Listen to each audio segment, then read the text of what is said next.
ಓಂ ಗುರುಬ್ರಹ್ಮ ಗುರುವಿಷ್ಣು ಗುರುದೇವೋ ಮಹೇಶ್ವರ ಗುರು ಸಾಕ್ಷಾತ್ ಪರಬ್ರಹ್ಮ ತಸ್ಮೈ ಶ್ರೀ ಗುರುವೇ ನಮಃ. ಓಂ ತತ್ಸತ್. ಪರಬ್ರಹ್ಮನೇ ನಮಃ. ದತ್ತವಾಡ ಶ್ರೀ ಸದ್ಗುರು ಬಾಬಾ ಮಹಾರಾಜರವರ ಚರಿತಾಮೃತವು 19ನೇ ಅಧ್ಯಾಯ.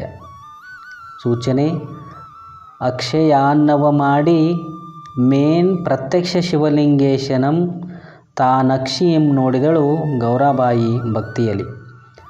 ಭೂವಾಚಕ ಮಹಾಶಯರೇ, ಹಿಂದಿನ ಅಧ್ಯಾಯದಲ್ಲಿ ಶ್ರೀ ಬಾಬಾ ಮಹಾರಾಜರು ಗೌರಾಬಾಯಿ ಎಂಬ ಉತ್ತಮ ಕನ್ಯೆಯನ್ನು ವಿವಾಹ ಮಾಡಿಕೊಂಡ ತರುವಾಯ ಗೌರಾಬಾಯಿಯು ಗರ್ಭವತಿಯಾಗಿ ಹೆರಿಗೆಗೆ ತವರೂರಿಗೆ ಹೋಗುವಾಗ ವೇದಗಂಗಾ ನದಿಯಲ್ಲಿ ಚಕ್ಕಡಿಯು ಬೀಳಲು ಗಂಗಾದೇವಿಯು ಪ್ರಸನ್ನಳಾಗಿ ಗೌರಾಬಾಯಿಯನ್ನು ದಡಕ್ಕೆ ಸೇರಿಸಲಾಗಿ ತವರೂರಿಂದ ಗಳತಗಿಗೆ ಸುಖವಾಗಿ ಬಂದು ಸೇರಿದರೆಂಬ ವಿಷಯವನ್ನು ಕೇಳಿದ್ದರಲ್ಲವೇ?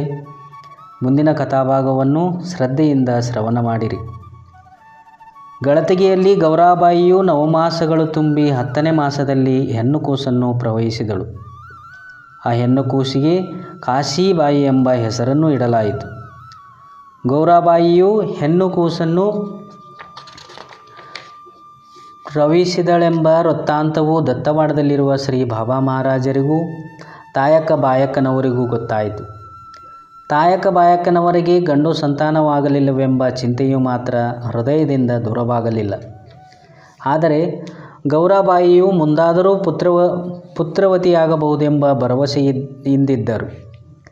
ದತ್ತವಾಡದಿಂದ ಗೌರಾಬಾಯಿಯು ವೇದಗಂಗಾ ನದಿಯಲ್ಲಿ ಬಿದ್ದು ಶರೀರವು ನೀರಿನಿಂದ ತೋಯದೆ ದಡಕ್ಕೆ ಬಂದು ನಿಂತಿದ್ದಾಳೆಂಬ ಸುದ್ದಿಯನ್ನು ಕೇಳಿ ಪರಮಾಶ್ಚರ್ಯ ಹೊಂದಿದರು. ಸಾಕ್ಷಾತ್ ಗೌರಾದೇವಿಯೇ ಗೌರಾಬಾಯಿಯಾಗಿ ಅವತರಿಸಿರುತ್ತಾಳೆಂದು ಬಗೆದರು. ಇನ್ನು ಮುಂದೆ ಗೌರಾಬಾಯಿ ಎಂಬ ಹೆಸರಿಗೆ ಪ್ರತಿಯಾಗಿ ಗೌರಾಂಬ ಎಂಬ ಹೆಸರಿನಿಂದ ಕರೆಯಬೇಕೆಂದು ತಮ್ಮಲ್ಲಿ ತೀರ್ಮಾನಿಸಿಕೊಂಡು ಹರುಷಿತರಾದರು.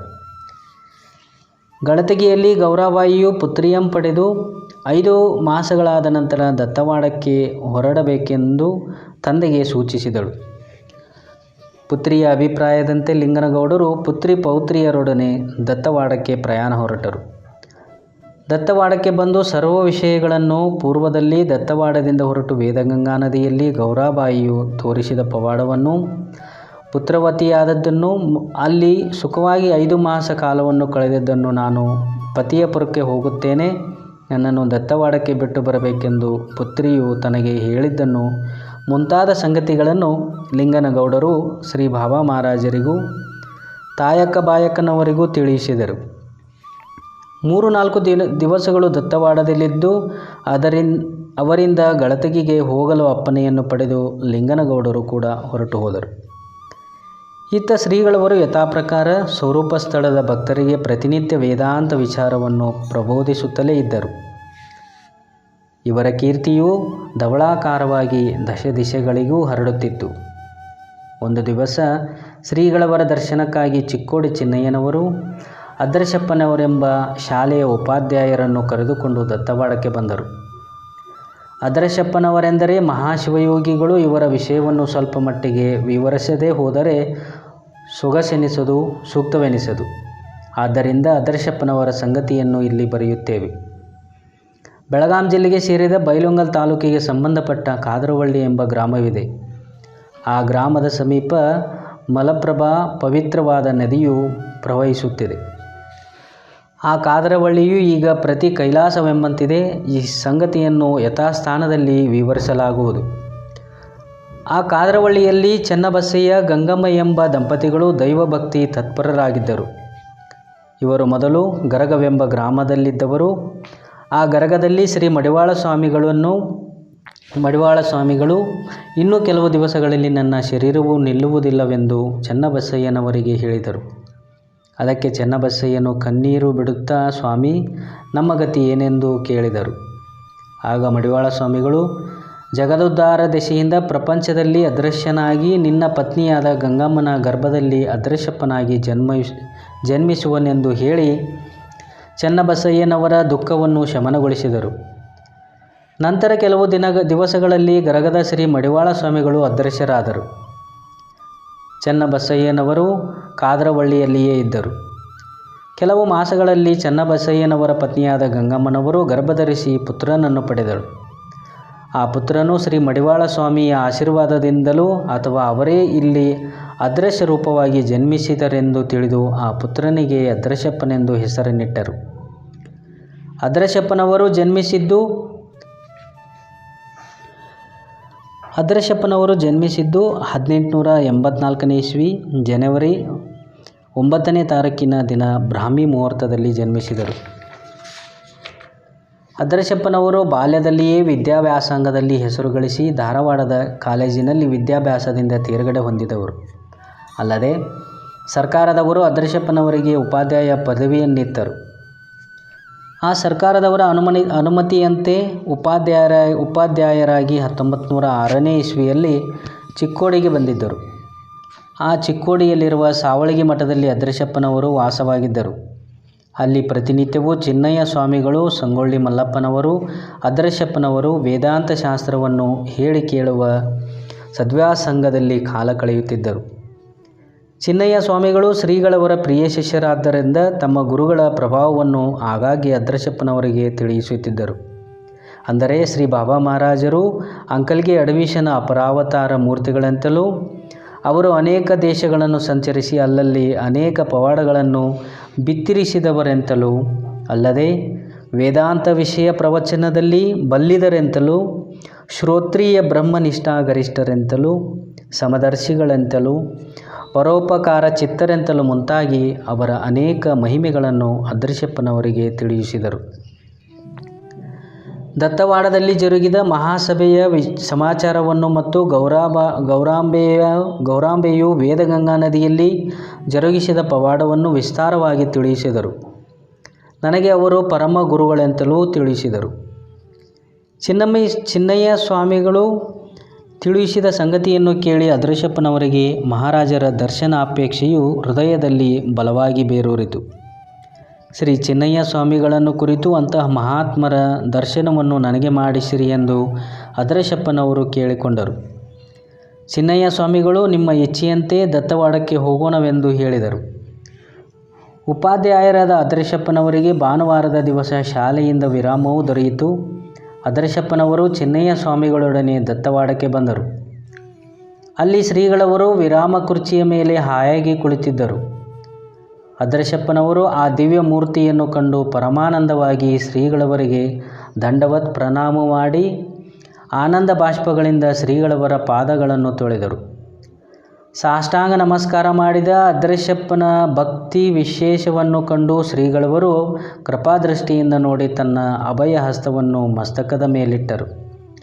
ಆ ಪ್ರಭಾವದಿಂದ ಅದ್ರಶ್ಯಪ್ಪನವರಿಗೆ ಉಪರತಿ ಸ್ಥಿತಿಯುಂಟಾಗಿ 1 ಗಂಟೆಯವರೆಗೆ ಸಮಾಧಿಯು ಮೈದೋರಿ ಸ್ತಬ್ಧವಾಗಿ ಕುಳಿತರು. ಶ್ರೀಗಳವರು ಅದ್ರಶ್ಯಪ್ಪನ ಸ್ಥಿತಿಯನ್ನು ಕೊಂಡು ತಾವೇ ಕೈಯಿಂದ ಬಡಿದೆಬ್ಬಿಸಿ ಎಚ್ಚರಗೊಳಿಸಿ ಊಟಕ್ಕೆ ಹೋಗಿರಿ ಎಂದು ನುಡಿದು ಮನೆಯೊಳಗೆ ಕಳುಹಿಸಿದರು. ಮಹಾತ್ಮರ ದರ್ಶನ ಸ್ಪರ್ಶನ ಕೃಪಾದೃಷ್ಟಿಯ ಪ್ರಭಾವದಿಂದ ಅದ್ರಶ್ಯಪ್ಪನವರ ಸ್ಥಿತಿಯು ಮಾರ್ಪಟ್ಟಿತು. ಶ್ರೀಗಳವರ ಅನುಜ್ಞೆಯಂತೆ ಮನೆಯೊಳಗೆ ಹೋದರು. ಅವರ ಜೊತೆಗೆ ಅಲ್ಲಿದ್ದ 10-15 ಜನರು ಊಟಕ್ಕೆ ಕುಳಿತರು. ಗೌರಾಂಬೆಯವರು ಸರ್ವರಿಗೆ ಪತ್ರಾವಳಿಗಳನ್ನು ಹಾಸಿದರು. ಆ ಸಮಯದಲ್ಲಿ ಮಾಡಿದ ಅಡುಗೆಯು 8-10 ಜನರಿಗೆ ಸಾಲದಷ್ಟಿತ್ತು. ಅದನ್ನು ಅದ್ರಶ್ಯಪ್ಪನವರೇ ಮುಂತಾದವರೆಲ್ಲರೂ ನೋಡಿದರು. ಅವರಿಗೆ ಕಾಣುವಂತೆ ಊಟದ ಪದಾರ್ಥಗಳೆಲ್ಲವೂ ಅಲ್ಲಿಯೇ ಇದ್ದವು. ಈ ಸ್ವಲ್ಪ ಅನ್ನವು ಇಂತಿಷ್ಟು ಜನರಿಗೆ ಆಗುವುದೆಂತು ಎಂಬ ಯೋಚನೆಯು ಪ್ರತಿಯೊಬ್ಬರಲ್ಲಿಯೂ ತೋರಹತ್ತಿತು. ಆದರೆ ತಮ್ಮ ಯೋಚನೆಯನ್ನು ಮಾತ್ರ ಆ ಸಮಯದಲ್ಲಿ ಒಬ್ಬರಿಗೊಬ್ಬರು ಮಾತನಾಡಿಕೊಳ್ಳಲಿಲ್ಲ. ಇತ್ತ ಗೌರಾಂಬೆಯು ಪತಿಯ ಬಳಿಗೆ ಬಂದು ನಮಸ್ಕರಿಸಿ ಶ್ರೀಗಳವರ ಪಾದೋದಕವನ್ನು ತೆಗೆದುಕೊಂಡು ಹೋಗಿ ಆ ಅನ್ನದ ಮೇಲೆ ಪ್ರೋಕ್ಷಿಸಿ ಎಡೆಯನ್ನು ಬಡಿಸಲು ಅನುವಾದಳು. ಗೌರಾಂಬೆಯು ಎಲ್ಲರಿಗೂ ಯಥೇಷ್ಟವಾಗಿ ನೀಡುತ್ತಿದ್ದಳು. ಊಟಕ್ಕೆ ಕುಳಿತವರೆಲ್ಲರೂ ತೃಪ್ತಿಕರವಾಗಿ ಊಟ ಮಾಡಿದರು. ಪೂರ್ವದಲ್ಲಿ ಎಷ್ಟು ಅನ್ನವೂ ಇತ್ತೋ ಅಷ್ಟೇ ಅನ್ನವು ಆ ಸ್ಥಳದಲ್ಲಿ ಇದ್ದೇ ಇತ್ತು. ಅದನ್ನು ಕಂಡು ಆ ಅದ್ರಶ್ಯಪ್ಪನವರಾದಿಯಾಗಿ ಎಲ್ಲರೂ ಪರಮಾಶ್ಚರ್ಯ ಹೊಂದಿದರು. ಅಲ್ಲದೆ ಈ ಗೌರಾಂಬೆಯು ಸಾಮಾನ್ಯ ಸ್ತ್ರೀ ಮಾತ್ರದವಳಲ್ಲ, ಸಾಕ್ಷಾತ್ ಅನ್ನಪೂರ್ಣಾದೇವಿಯೇ ಹೌದೆಂದು ನಿಶ್ಚಯಿಸಿ ಊಟದ ಸಮಾಪ್ತಿ ಕಾಲದಲ್ಲಿ ಅನ್ನಪೂರ್ಣ ಗೌರಾಂಬ ಮಾತಾಕಿ ಜೈ ಜೈ ಜೈ ಎಂದು ಜಯ ನೀನಾದವಂಗೈದರು. ಅದರಶಪ್ಪನವರು ಗೌರಾಂಬೆಯನ್ನು ಕುರಿತು ಇಂತೆಂದರು. ಅನ್ನಪೂರ್ಣೆಯು ನೀನು, ನಿನ್ನ ದರ್ಶನ ಭಾಗ್ಯವನ್ನು ಒದಗಿಸಿದ ಪರಮ ಪುಣ್ಯಾತ್ಮನಿ ಚಿನ್ನಯ್ಯ ಸ್ವಾಮಿಯಲೇ ತಾಯಿ. ಅನ್ನವಕ್ಷಯ ಮಾಡಿ ಭಿನ್ನವಿಲ್ಲದೆಲ್ಲ ಅನ್ನ ಪ್ರಸಾದವನ್ನು ಕೊಟ್ಟು ಪೊರೆದೆ ನೀಂ ನನ್ನ ಪೂರ್ಣಾಂಬೆ ಇದು ಸತ್ಯಂ. ಇಲ್ಲಿ ಪ್ರಸಾದವನ್ನು ಕೊಳ್ಳುವ ಮಾನವ ಧನ್ಯನಲ್ಲವೇ ತಾಯಿ. ಸ್ತ್ರೀಯರೊಳಗೆ ನಿನ್ನ ಪೊಲ್ವರಿನ್ನುಂಟೆ ಗೌರಾಂಬೆ. ಗೌರಿ ದೇವಿಯು ನೀನು, ಗೌರಾಂಬೆ ನಾಮದಿಂ ತೋರಿದೆನಗಿಲ್ಲಿ. ಪೂರ್ವ ಪುಣ್ಯವು ಕೈಗೆ ಸೇರಿತೆಂದರಿದು ಮನಿಯುವೆನು. ಈ ರೀತಿಯಾಗಿ ಅದರಶಪ್ಪನವರು ನುಡಿದು ಗೌರಾಂಬೆಯವರಿಗೆ ನಮಸ್ಕರಿಸಿ ಹೊರಗೆ ಬಂದು ಶ್ರೀಗಳವರ ಸನ್ನಿಧಿಯಲ್ಲಿ ಕುಳಿತರು. ಶ್ರೀ ಬಾಬಾ ಮಹಾರಾಜರು ಚಿನ್ನಯ್ಯ ಸ್ವಾಮಿಗಳನ್ನು ಕುರಿತು ಇತ್ತನಾರೆಂದು ಅದರಶಪ್ಪನವರ ಕಡೆ ಕೈ ಮಾಡಿ ಕೇಳಿದರು. ಅದಕ್ಕೆ ಚಿನ್ನಯ್ಯನವರು ಸರ್ಕಾರದ ವತಿಯಿಂದ ಚಿಕ್ಕೋಡಿಗೆ ಬಂದಿರುವ ಶಾಲಾ ಮಾಸ್ತರ್ ಎಂದು ಹೇಳಿದರು. ಶ್ರೀಗಳವರು ಅದರಶಪ್ಪನನ್ನು ಕುರಿತು ನೀನು ಮಾಸ್ತರನಾಗಿರುವೆಯಾ? ಬಹು ಉತ್ತಮವಾದ ಕೆಲಸವೆಂದು ನುಡಿಯಲು ಅದರಶಪ್ಪನವರು ಶ್ರೀ ಸದ್ಗುರುವೇ, ನಾನು ಮಾಸ್ತರನಲ್ಲ, ತಮ್ಮ ಮಗನಿರುವೆನು. ತಮ್ಮ ಅಮೃತೋಪದೇಶ ಪಾನಕ್ಕಾಗಿ ಬಂದಿರುವ ತಮ್ಮ ಕೂಸು ಎಂದು ಮೃದುವಾಗಿ ನುಡಿದು ಪಾದಗಳಿಗೆ ಮನಿದರು. ಶ್ರೀ ಬಾಬಾ ಮಹಾರಾಜರವರು ಕೇವಲ ಅಜಾತ ಸಿದ್ಧಾಂತ ರೂಪ ಅಮೃತೋಪದೇಶವನ್ನು ಮಾಡಿ ಆಶೀರ್ವಾದವನ್ನಿತ್ತರು. ಆಗ ಅದರಶಪ್ಪನವರು ಅಮದಾನಂದ ತುಂದಿಲರಾಗಿ ಇಂತೆಂದರು. ನೋಡುತ್ತ ಮುಟ್ಟುತ್ತ ನುಡಿಯುತ್ತ ರೂಢಿಯ ಜನರನ್ನು ಪೊರೆದು ನಿತ್ಯಾನಂದ ನೀಡುವ ಸದ್ಗುರುಮೂರ್ತಿಯು ನೋಡಲ್ಕಿನ್ನುಂಟೆ. ನಿನ್ನ ಹೊರತಾಗಿಯೊಳ್ ದುರಿತಾಟವಿ ದಾವಾನಲ ಮರೆವೆಯ ತಿಮಿರ ಸೂರ್ಯಾರ್ಕ ಸಂದೇಹಗಳೆಂ ಬುರುತರ ಕರಿಗಂಕುಶನಾಗಿರುತಂ. ಭಕ್ತರನು ಕಾಯಲೆದಿದ ಶಂಭೋ ಬಾಬಾನಾಮದಿ ಭಕ್ತರ ಬಾಬಾ ಎನ್ನುತ್ತ ಕರೆದು ನಿಜ ಸುಖವಿಂ ತಿಬುವಿಯೋಳ್ ನಿನಗೆ ಸರಿಶೋಭಿಸುತ್ತಿರ್ಪನು ಕಾನೇ ಮದ್ಗುರುವರ್ಯ ಎಂದು ಶ್ರೀ ಬಾಬಾ ಮಹಾರಾಜರನ್ನು ನುತಿಸಿ ನಮಸ್ಕರಿಸಿ ಚಿಕ್ಕೋಡಿಗೆ ಹೊರಡಲು ಅವರಿಂದ ಆಜ್ಞೆಯನ್ನು ಪಡೆದು ಚಿನ್ನಯ್ಯ ಸ್ವಾಮಿಗಳು ಸಹಿತವಾಗಿ ಚಿಕ್ಕೋಡಿಗೆ ಬಂದರು. ಇತ್ತ ಮಹಾರಾಜರು ಯಥಾಪ್ರಕಾರ ಭಕ್ತರಿಗೆ ಪರಮಾರ್ಥ ತತ್ವವನ್ನು ಬೋಧಿಸುವುದು, ಗೌರಾಂಬೆಯು ಅತಿಥಿಗಳಿಗೆ ಅನ್ನಪೂರ್ಣಾದೇವಿಯಾಗಿ ಉಣಬಡಿಸುವುದು ನಡೆದೇ ಇತ್ತು. ಒಂದು ದಿವಸ ಗೌರಾಂಬೆಯವರು ತನ್ನ ತಂಗಿಯನ್ನು ಹುಕ್ಕೇರಿಗೆ ಕೊಟ್ಟಿರುವುದರಿಂದ ಕಾರ್ಯಾರ್ಥವಾಗಿ ಹುಕ್ಕೇರಿಗೆ ಹೋಗಿ ಹಿಂದಿರುಗಿ ಬರುವಾಗ ಚಿಕ್ಕೋಡಿ ಗ್ರಾಮದ ಮೇಲೆ ಬರುವ ದಾರಿಯಾದ್ದರಿಂದ ಅಲ್ಲಿರುವ ಚಿನ್ನಯ್ಯ ಸ್ವಾಮಿಗಳನ್ನು ದರ್ಶನ ಮಾಡಿಕೊಳ್ಳಲು ಸಾವಳಗಿ ಶಿವಲಿಂಗೇಶ್ವರ ಮಠಕ್ಕೆ ಬಂದರು. ಚಿನ್ನಯ್ಯ ಸ್ವಾಮಿಗಳಲ್ಲಿ ಗೌರಾಂಬೆಯವರು ಪೂಜ್ಯ ಬುದ್ಧಿಯನ್ನಿಟ್ಟಿದ್ದರು. ಚಿನ್ನಯ್ಯ ಸ್ವಾಮಿಗಳಾದವರು ಗೌರಾಂಬೆಯಲ್ಲಿ ಮಾತ್ರ ಭಾವನೆಯನ್ನಿಟ್ಟಿದ್ದರು.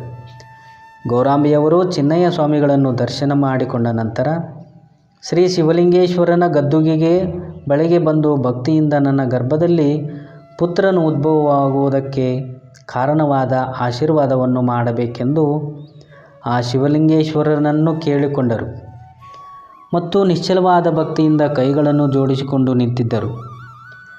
ಗೌರಾಂಬೆಯವರ ನಿಶ್ಚಲವಾದ ಭಕ್ತಿಗೆ ಶ್ರೀ ಶಿವಲಿಂಗೇಶ್ವರನು ಸಗುಣ ರೂಪದಿಂದ ಪ್ರಕಟನಾಗಿ 5 ಮಲ್ಲಿಗೆಯ ಪುಷ್ಪಗಳನ್ನು ಗೌರಾಂಬೆಯವರ ಕೈಯಲ್ಲಿಟ್ಟು ಅದೃಶ್ಯನಾದನು. ಗೌರಾಂಬೆಯವರು ಪರಮಾನಂದ ಹೊಂದಿ ಆ ಶಿವಲಿಂಗೇಶ್ವರನ ಗದ್ದುಗೆಗೆ ನಮಸ್ಕರಿಸಿ ಚಿನ್ನಯ್ಯ ಸ್ವಾಮಿಗಳಿಗೆ ಈ ಸಂಗತಿಯನ್ನು ತಿಳಿಸಿ ಅಲ್ಲಿಂದ ದತ್ತವಾಡಕ್ಕೆ ಬಂದು ಆ 5 ಪುಷ್ಪಗಳನ್ನು ಬಾಬಾ ಮಹಾರಾಜರ ಮುಂದಿಟ್ಟು ನಮಸ್ಕರಿಸಿದಳು. ಸರ್ವಜ್ಞರಾದ ಶ್ರೀ ಬಾಬಾ ಮಹಾರಾಜರು ಆ ಪುಷ್ಪಗಳನ್ನು ಕೊಂಡು ಮತ್ತು ಪತ್ನಿಯನ್ನು ಕುರಿತು ಇಂತೆಂದರು. ಕುವರನು ಬೇಡಿದ ನಿನಗಂ ಶಿವಲಿಂಗೇಶ್ವರನು ಕೊಟ್ಟ ನೀ ಸುಮಂಗಳನಂ. ಕುವರನು ನಿನಗುದಿಸನು ಮೇನ್ ಕುವರಿಯೂ ನಿನಗುದಿಸುತ್ತಿಹಳು. ನಂಬಿದು ಸತ್ಯಂ. ಬೀಜವಿಲ್ಲದ ಮಲ್ಲಿಗೆ ಕುಸುಮಗಳನ್ನು ಆ ಶಿವಲಿಂಗೇಶ್ವರನು ನಿನಗೆ ಕೊಟ್ಟಿರೋದರಿಂದ ನಿನ್ನ ಗರ್ಭದಿಂದ ವಂಶವೃಕ್ಷಕ್ಕೆ ಬೀಜವಾಗದ ಸುಪುತ್ರಿಯನ್ನು ಪಡೆಯುತ್ತೀ ಎಂದು ಮಹಾರಾಜರು ಭವಿಷ್ಯವಾಣಿಯಿಂದ ಪತ್ನಿಗೆ ತಿಳಿಸಿದರು. ಆ ಮಾತುಗಳನ್ನು ಕೇಳಿ ಗೌರಾಂಬಿಯವರು ಸೋಜಿಗ ಹೊಂದಿ ಇಂತೆಂದರು. ಆರಾರರಿಯದ ವಿಧದಲ್ಲಿ ಮಾರಾರಿಯ ರೂಪನಾದ ಶಿವಲಿಂಗೇಶನಂ ವಾರಿಜವಿತ್ತಿರಲೆನಗಂ ಸಾರಿದಿರ ಸುದ್ದಿಯನು ಸರ್ವಜ್ಞರು ತಾವು. ಮುಂದೆನಗಾಗುವ ಪುತ್ರಿಯ ನಿಂದೆ ಪೇಳಿದಿರಿ, ನನ್ನ ಗರ್ಭದಲ್ಲೆಂದು ಕಂದನು ಜನ್ಮಿಸುವುದಿಲ್ಲವೋ ಇಂದೇನ ಗರುಪೆಂದು ಮನಿದು ನಿಂತಳು ಸಾಧ್ವಿ. ತಾವು ಸರ್ವಜ್ಞರು. ಅಲ್ಲಿ ಶಿವಲಿಂಗೇಶ್ವರರು ಕೊಟ್ಟ ಪುಷ್ಪಗಳನ್ನು ಮತ್ತು ಆ ಪುಷ್ಪಗಳ ಫಲಿತಾಂಶವನ್ನು ಪೇಳಿದಿರಿ. ಆದರೆ ನನಗೆ ಗಂಡು ಸಂತಾನವು ಮುಂದೆಂದಿಗೂ ಆಗುವುದಿಲ್ಲವೇ, ಅದನ್ನು ತಾವು ತಿಳಿಸಿರೆಂದು ವಿನಯದಿಂದ ಕೇಳಲು ಪತ್ನಿಯ ಪ್ರಶ್ನೆಗೆ ಮಹಾರಾಜರು ಗಂಡು ಸಂತಾನವು ನಿನಗಾಗುವುದೇ ಇಲ್ಲವೆಂದು ಹೇಳಿದರು. ಎಂಬಲ್ಲಿಗೆ ಶ್ರೀ ಸದ್ಗುರು ಬಾಬಾ ಮಹಾರಾಜರವರ ಚರಿತಾಮೃತದಲ್ಲಿ 19ನೇ ಅಧ್ಯಾಯವು ಮುಗಿದಿದು. ಜೈ ಜೈ ಶಿವನು ಪಾರ್ವತಿ ಪತಿ ಹರ ಹರ ಮಹಾದೇವ್.